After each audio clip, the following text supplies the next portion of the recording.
Olá, amigos! Como vocês estão?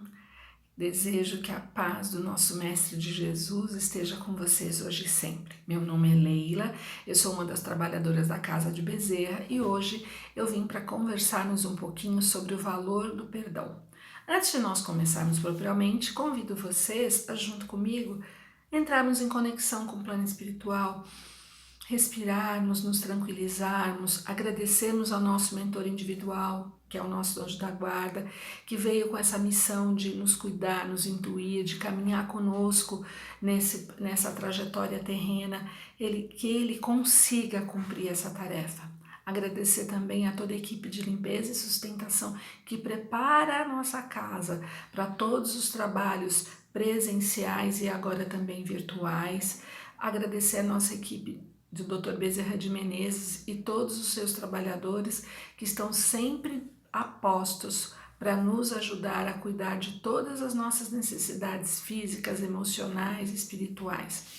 Juntos, a gente não pode deixar de agradecer a nossa querida mãezinha Maria de Nazaré, que com seu manto azul brilhante sempre nos acolhe, nos ampara, que ela continue a tentar nos deixar mais doces, a nos sentirmos acolhidos, a nos sentirmos amados.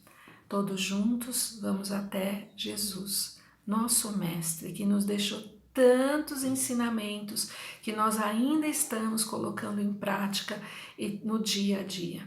E, por fim, chegamos aos pés de Deus Pai, nosso Criador, que tudo nos dá. Deu-nos a vida, todos os instrumentos e ferramentas para que a gente possa ser cada dia melhor, que coloca as pessoas certas e as situações certas na nossa vida para nós vivenciarmos e irmos nos lapidando, mesmo que muitas vezes essas sejam dolorosas e a gente não entenda. Então, com gratidão, vamos oferecer a oração que Ele nos deixou. Pai nosso que estais no céu, santificado seja o vosso nome. Venha a nós o vosso reino, seja feita a vossa vontade, assim na terra como no céu. O pão nosso de cada dia dai-nos hoje. Perdoai as nossas ofensas na medida em que perdoamos aos nossos ofensores. Não nos deixe cair em tentação, mas livra-nos de todo o mal. Que assim seja, graças a Deus. Pois bem, o tema, o valor do perdão, ele é extremamente importante e atualíssimo. E eu usei uma das biografias deste livro, Um Toque de Valores, do nosso amigo Gregório Chaves, que inclusive está à venda na livraria do Dr. Bezerra de Menezes, e 50% do valor da venda deste livro é destinado à casa. Convido vocês, recomendo inclusive, a lerem, é muito bom. Para elucidar esse tema, eu vou contar uma historinha para vocês conhecida que eu considero extremamente bonita, que é a história de José do Egito. Antes, é importante, qual é o significado da palavra perdão? Uma palavra que deriva do latim e que significa perdonare, entregar-se, dar-se totalmente. E valor é a importância que nós damos para todas as coisas. Pessoas diferentes dão importâncias diferentes às mesmas coisas. Jesus nos deixou uma recomendação, que nós perdoássemos enquanto estivéssemos no caminho. Que caminho? Este caminho de vida terrena. Aproveitarmos essa trajetória para nós perdoarmos as ofensas, tristezas, mágoas, ressentimentos ou quaisquer outras situações que possam nos fazermos nos sentir mal. A história de José, em muitos momentos, ilustra essas situações. Vamos a ela. José era o 12º filho de uma família cujo pai se chamava Israel. Por ser o filho caçula, ter sido concebido tardiamente e sua mãe ser uma das mulheres que Israel mais amava, José era muito querido. Além de ser amado, José era uma criança que já veio preparado para o futuro que o reservava, que Deus tinha preparado para ele. Ele já desde criança demonstrava mediunidade, habilidades, era muito inteligente e por isso despertava o ciúme dos seus irmãos mais velhos. Certa feita, José teve um sonho onde seus irmãos se curvavam diante dele. Quando ele contou esse sonho, os irmãos ficaram muito bravos, ficaram enciumados, ofendidíssimos. Como pode nós, mais velhos, nos curvarmos ao menor, o mais jovem? É como se este mais jovem fosse mais importante que o mais velho? E aí seguiram. Por conta dessa situação toda, do próprio ciúmes, eles tiveram a ideia de matar José.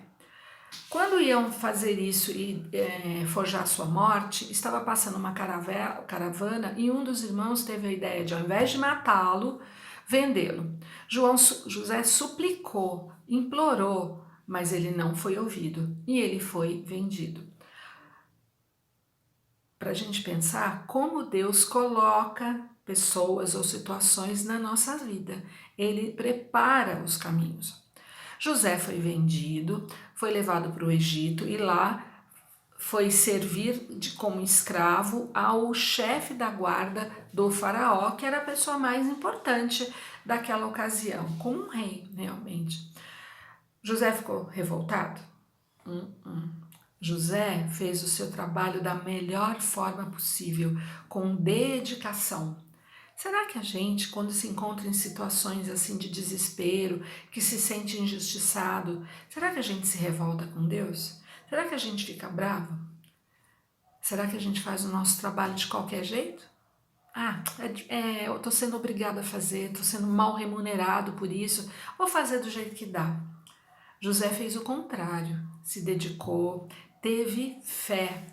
Ele sempre acreditou que Deus sabia o que fazer. Porém, isso foi seguindo e José, trabalhando na casa, ele foi acusado de agressão, de abuso contra a mulher deste guarda. Foi uma acusação injusta. José não se rebelou, foi para a cadeia. Preso, ele conheceu outros 2 funcionários, vou chamar assim, do faraó, e ele também teve um sonho. Neste sonho, um deles seria morto e o outro seria liberto e voltaria a trabalhar junto ao faraó. Assim aconteceu. Ele pediu então para o que voltou a trabalhar que falasse dele para o faraó, e assim foi combinado. No entanto, quando este saiu da prisão, ele esqueceu e seguiu sua vida, e José permaneceu preso. Tempos depois, bastante tempo depois, o faraó teve um sonho e ninguém conseguia traduzir, decifrar esse sonho. Nenhuma das pessoas que o cercavam, as mais inteligentes, as mais habilidosas. Esse ex-presidiário preso, que era copeiro, ele se lembrou de José e comentou. E José foi trazido até Faraó. E ele decifrou o sonho, dizendo que o Egito passaria por um período de grande abundância, de grande fartura e na sequência de muita miséria, de muita fome. Porém, habilidoso e inteligente como era, ele disse: eu sei como reverter isso. Ele então passou a administrar, recebeu um cargo, não é, porque ele conquistou a confiança do faraó e foi cuidar e administrar toda a parte da alimentação, da produção do reino do Egito. Era um cargo de extrema importância, ele na hierarquia só estava abaixo do faraó. E assim aconteceu. Egito passou pelo período de abundância e depois a terra toda teve escassez. Com toda a abundância que foi produzida, ele armazenou, o Egito não passou por necessidade. Os outros povos vieram então ao Egito para comprar os cereais, porque lá não havia escassez. Certa feita, quem veio comprar os cereais com José foram seus irmãos, e José os reconheceu. E ele ficou pensando: como eu devo tratá-los? E agora? Porque ele se lembrou do que tinha acontecido. Vamos pensar? Se fosse conosco, o que nós faríamos?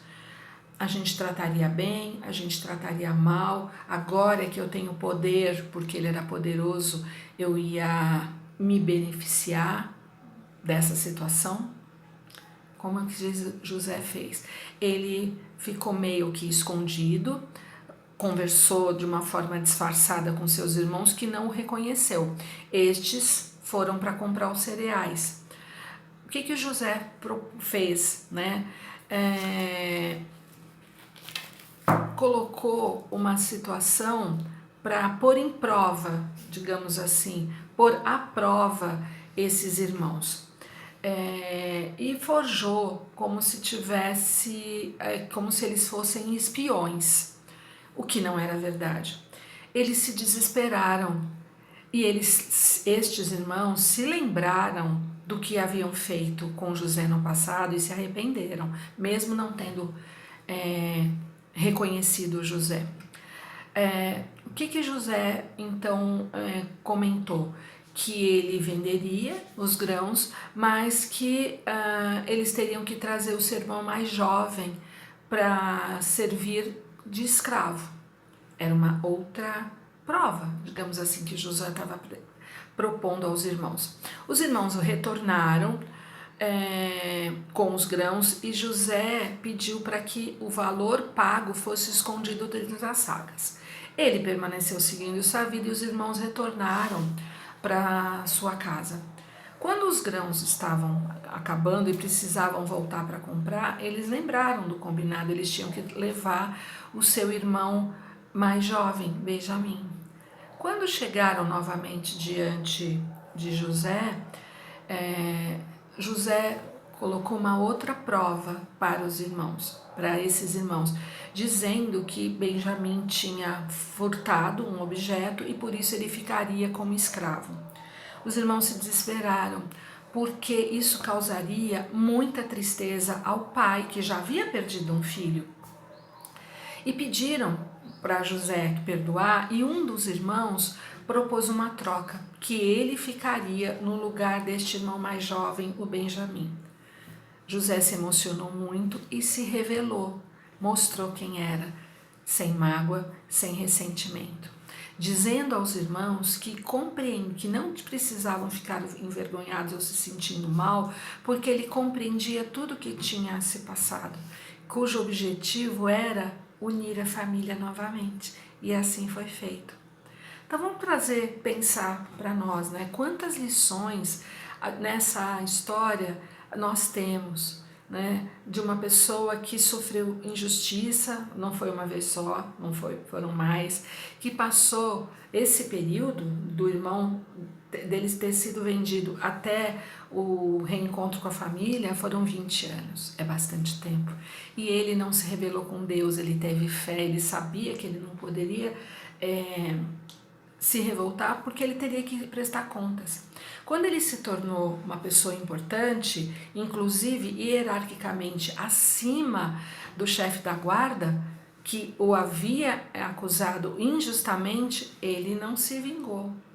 Ou seja, José ressignificou todas aquelas situações que ele viveu, perdoando espontaneamente. E é importante falar que isso aconteceu porque isso já tinha dentro dele, já estava com ele. A gente só consegue dar, meus queridos, aquilo que nós já temos. O perdão é uma construção que é diária. Muitas vezes a gente precisa passar muito tempo para compreender certas situações, para perdoar verdadeiramente. Por isso que a palavra perdonar é o entregar-se, é o libertar-se. É fácil? Às vezes não é.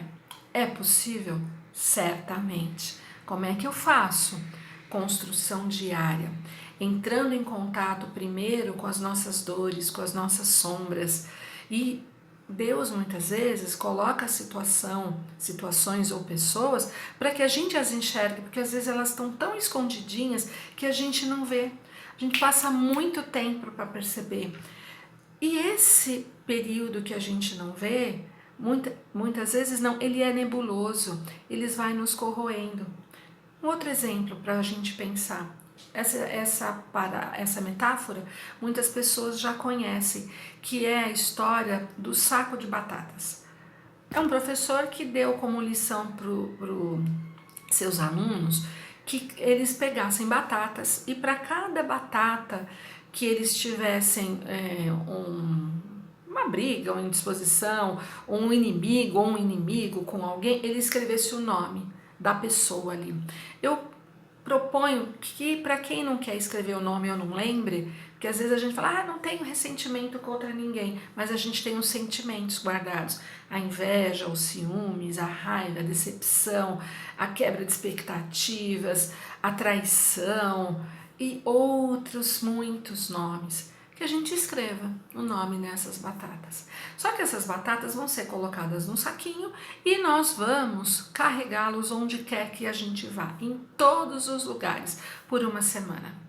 O que vai acontecer depois de uma semana? Vai ficar pesado, vai atrapalhar a nossa vida, o nosso cotidiano, porque todo lugar que você for, às vezes não cabe, não comporta qualquer situação, aquilo vai pesando. E tem um detalhe, a batata estraga, ela vai cheirar mal, ela vai apodrecer e esse odor vai ficar muito desconfortável e vai incomodar os outros. Assim são os ressentimentos, as coisas negativas que a gente carrega. É como a batata podre.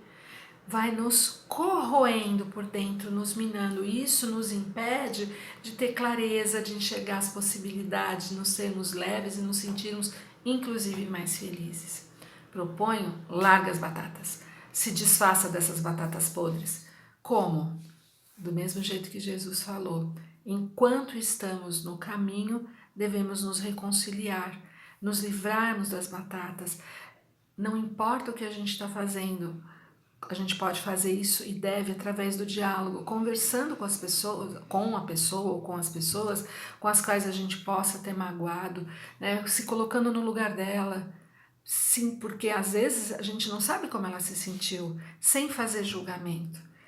Com o diálogo, a gente consegue se livrar das batatas e nos limpando desses sentimentos que tão mal fazem para nós todos. Se a outra pessoa não quiser nos perdoar, quem ganhou? Nós, porque é de dentro para fora que virá o perdão, não é de fora para dentro.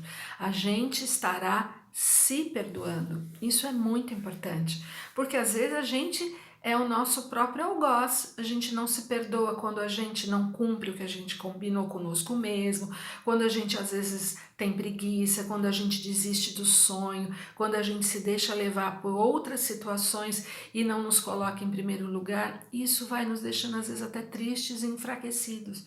E às vezes a gente pode se sentir culpado e não nos perdoarmos. Então, para que a gente possa perdoar o outro, a gente nos perdoa em primeiro lugar. É um trabalho diário, é uma construção possível de ser feita. Vários exemplos na Bíblia, no Evangelho, no Livro dos Espíritos, nos dado para isso. Ou um exemplo muito forte, quando da mulher adúltera, que foi pega em flagrante e ela seria apedrejada, e Jesus pergunta para ela, né, o que aconteceu, e para a multidão que estava pronta a apedrejá-la, ele comenta: atire a primeira pedra quem nunca pecou. Ó, todo mundo quietinho, ninguém fez nada. Quem somos nós para julgar? Todos nós temos falhas e pecados. O que ele diz para ela, né? Mulher, segue teu caminho, vá e não peques mais. O que quer dizer isso? Segue o teu caminho, não estou te julgando, não estou te condenando, mas não faça de novo. O que ele deseja? Muda de atitude. Quando a gente se perdoa, quando a gente perdoa o outro, muda em nós a forma de ver as coisas e a gente passa a agir de outra maneira. A gente muda a atitude. A mudança na nossa vida só vai acontecer quando a gente mudar de atitude. Outro exemplo com relação a essa questão do julgamento. Quando Jesus foi crucificado, ele era inocente. E o que ele pediu por nós? Que Deus perdoa-os, porque eles não sabem o que fazem. Olha só. Então, Jesus, que sofreu tudo aquilo, pediu, interveio por nós. Imagina nós. Será que a gente tem o direito de apontar o dedo?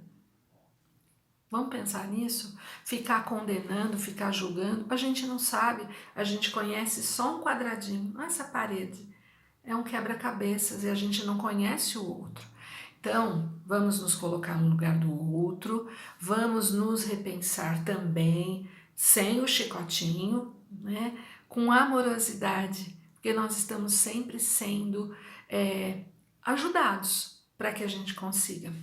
E é justo a gente perdoar? O que vocês acham? Né? Quando alguma injustiça nos acontece?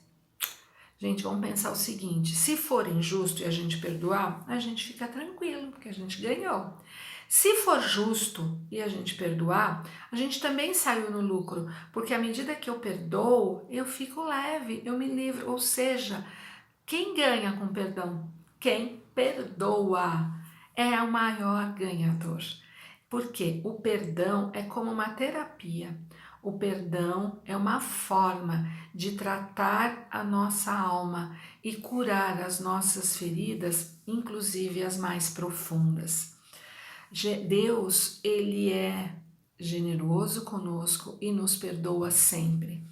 Então, se ele nos perdoa e nos dá a oportunidade de fazer diferente, vamos procurar fazer o mesmo. Pedro perguntou para Jesus, Jesus, quantas vezes eu tenho que perdoar? 7 vezes? Jesus disse o quê? 70 vezes 7. Sempre. Tantas vezes quantas forem necessárias. Não é 1, 2, 3. Porque dessa forma nós vamos ficar livres, leves, vamos poder ver as coisas de uma maneira mais limpa, poderemos inspirar outras pessoas e vamos viver amando sem condenar o próximo. Eu convido vocês a lerem esse livro, a olharem para dentro de si, fazerem este exercício do perdão, porque é um autoconhecimento, você se conhece, você se reconhece, você exercita e você segue, e você evolui, e você progride de uma maneira leve e tranquila, todos os dias, sempre que for necessário, ressignificando as situações, sem apontar o dedo. Quando eu aponto, tem vários virados para mim. E às vezes somos nós mesmos. Nós que colocamos este fardo, esse saco de batatas difícil de carregar muitas vezes sobre as nossas costas. Então, meus queridos, para a gente encerrar, eu desejo que todos nós, dia a dia, construamos essa ponte incrível do perdão, que a gente saiba dar valor, que a gente saiba se reconhecer, tenha empatia, se coloque no lugar do outro, para vivermos cada dia mais feliz, com Jesus ao nosso lado, que não nos deixa sempre, Ele está sempre ali esperando por nós. Tá aqui, tô aqui, vem? Então, vamos dar um passo. Fiquem em paz, muito grata pela oportunidade. Até uma próxima vez.